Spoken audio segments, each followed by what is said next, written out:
Kembali lagi di channel Petualangan Catur Beats, channel yang membahas catur kurang dari 10 menit. Jika ini adalah pengalaman pertama Anda di channel ini, segera tekan tombol subscribe agar Anda tidak ketinggalan video terbaru selanjutnya. Hari ini kita akan membahas sebuah game yang sering kali disebut sebagai mahakarya ending game. Jose Raul Capablanca menunjukkan bagaimana pentingnya benteng di baris ke-7 dan bagaimana cara memanfaatkannya. Permainan dimulai dengan D4, kemudian E6, kuda F3, F5. Ini disebut dengan Horwitz Defense. Capablanca mendorong C4, kemudian kuda F6 dikembangkan. Gajah mempining kuda, gajah E6, sekaligus bersiap untuk rokade. Kemudian kuda C3 dikembangkan oleh Capablanca, hitam langsung rokade, dan E3 persiapan pengimbangan gajah. Tertakower di posisi ini mendorong B6 bersiap menciptakan gajah fianchetto. Selanjutnya gajah dikembangkan ke petak D3, kemudian gajah fianchetto, lalu putih pun langsung rokade. Di posisi ini Tertakower mulai menyusun rencana. Menteri E8. Rencana selanjutnya adalah membawa menteri untuk masuk ke petak H5 dan mengancam skakmat dengan kuda. Namun demikian, menteri E2 dimainkan oleh Capablanca. Ini membuat Tertakower mengubah rencana. Dia mengaduk kuda dan menyerang gajah. Tentu saja, gajah makan gajah terlebih dahulu, lalu kuda makan kuda menyerang menteri. Setelah itu pion makan kuda, lalu menteri makan gajah. Dengan adanya pertukaran ini, Jose Raul Capablanca memiliki 2 pion susun pada lajur C. Namun ini bukanlah sebuah masalah serius, karena dia bisa memanfaatkan lajur B yang menjadi setengah terbuka. Capablanca memainkan langkah A4, sebuah langkah yang sangat menarik. Langkah ini mencegah menteri masuk untuk menyerang pion C. Kalau sekarang hitam memainkan kuda C6, maka benteng F ke B1. Setelah kuda masuk ke A5 misalnya, akan ada langkah C5, di mana jika pion makan pion, benteng B5. Oleh karena itu, di posisi ini Tertakower menyingkirkan kuda, kemudian menteri makan gajah menyerang benteng, namun kuda C6 menutup ancaman. Benteng F ke petak B1, lalu benteng A ke petak H8.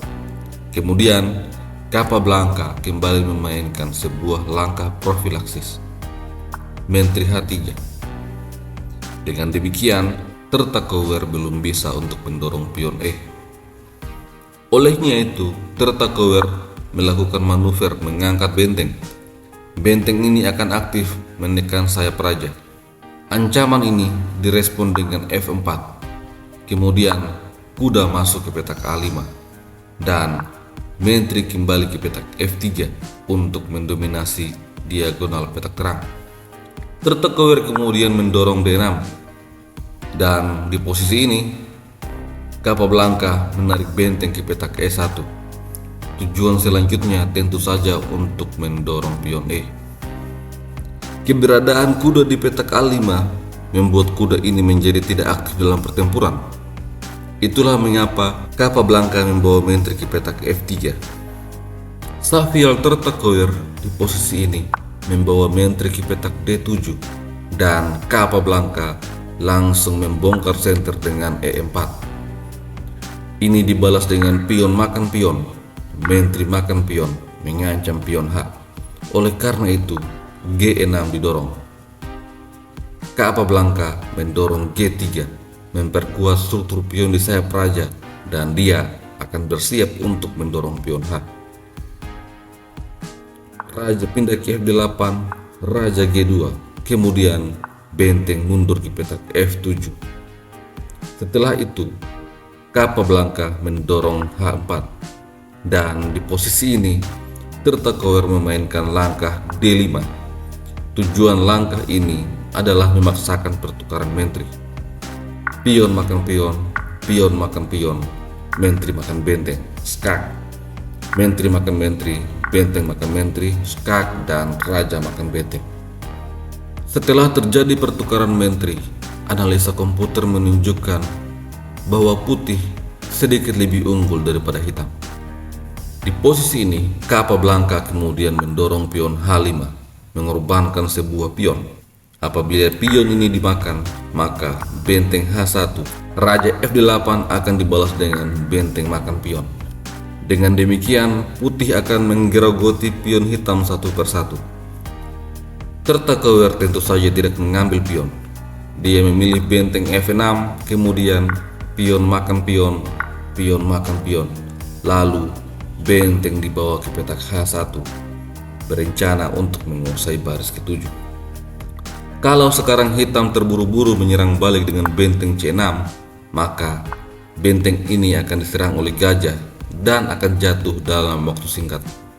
Oleh karena itu, Tertakower terlebih dahulu melarikan raja ke petak F8 dan selanjutnya benteng masuk ke baris ke-7 sambil menekan pion C. Tertakower kemudian membawa benteng ke petak C6, menjaga pion dan menyerang balik pion C putih. Di posisi ini, Capablanca memainkan G4. Kalau sekarang benteng makan pion, maka gajah makan pion. Dua pion bebas putih sangat berbahaya. Oleh karena itu, Tertakower memainkan kuda C4 dibalas dengan G5. Kemudian kuda skak, raja F3 menyerang kuda, kuda lari ke petak F5. Setelah itu, gajah menyingkirkan kuda, pion makan gajah. Di posisi ini, Capablanca tidak terburu-buru untuk menyerang pion dengan benteng. Capablanca menyadari bahwa pion-pionnya juga ada dalam ancaman.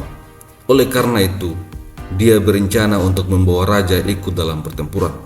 Raja G3, kemudian benteng makan pion, skak, raja lari ke petak H4.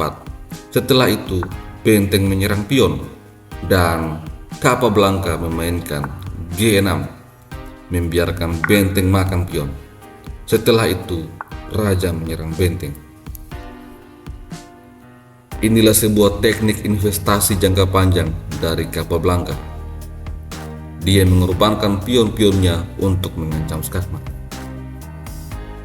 Jika sekarang hitam berani untuk mengambil pion, maka raja F6 ancaman skakmat.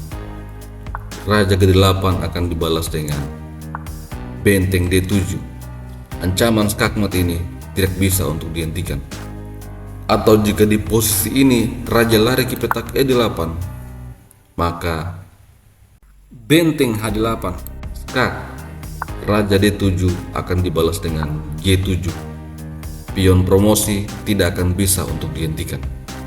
Oleh karena itu, Tertakower tidak berani untuk mengambil pion D. Dia membawa benteng ke petak E4 dan kemudian raja F6.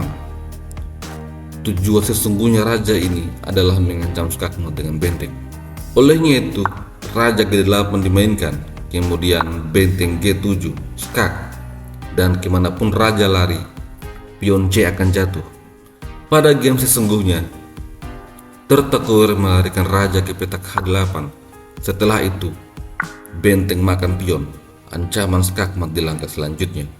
Oleh karena itu, benteng mundur menjaga baris ke-8. Ini membiarkan raja makan pion. Jose Raul Capablanca mendapatkan kembali pionnya yang sudah hilang. Kemudian benteng kembali ke petak E4 mengancam pion D dan raja kembali ke petak F5 mengancam skakmat. Di posisi ini, Tertakower memainkan benteng F4, skak. Raja kembali ke petak E5 mengancam benteng dan juga pion. Oleh karena itu, benteng mencoba menyerang pion, namun pion didorong, skak. Jika benteng makan pion, maka benteng makan benteng. Raja makan benteng, raja makan pion. Setelah raja F7, maka raja D6, raja E8, raja C7. Jalan promosi pion sangat terbuka. Oleh karena itu, ancaman ini dibalas dengan raja lari ke petak G8. Ini membiarkan benteng makan pion. Sekarang Capablanca unggul 1 pion. Tertakower belum menyerah. Dia menarik mundur benteng ke petak G1. Kemudian Capablanca unggul 2 pion. Setelah itu benteng C1 menghadang laju raja untuk masuk ke lajur C. Ini dibalas dengan raja D6, persiapan mendorong pion dan untuk mengadu benteng. Benteng C2, kemudian D5, benteng kembali ke C1, benteng diadu. Tertakower memilih untuk melarikan benteng ke petak A1 menyerang pion, dan Capablanca membiarkan hal tersebut. Raja C6. Setelah itu benteng makan pion, kemudian D6. Sampai di posisi ini, Xavier Tertakower langsung menyerah. Apabila game ini dilanjutkan misalnya dengan benteng D4, maka D7, pion akan promosi. Hitam bisa mencoba mendorong D5, tetapi raja makan pion. Benteng skak, raja C6, benteng D1, raja B7, dan jika benteng B1 skak, raja dilindungi oleh benteng. Setelah benteng D1, pion promosi, dan ini akan membuat putih menang dengan sangat mudah. Sampai jumpa lagi pada video selanjutnya. Salam Gens Lunasungs.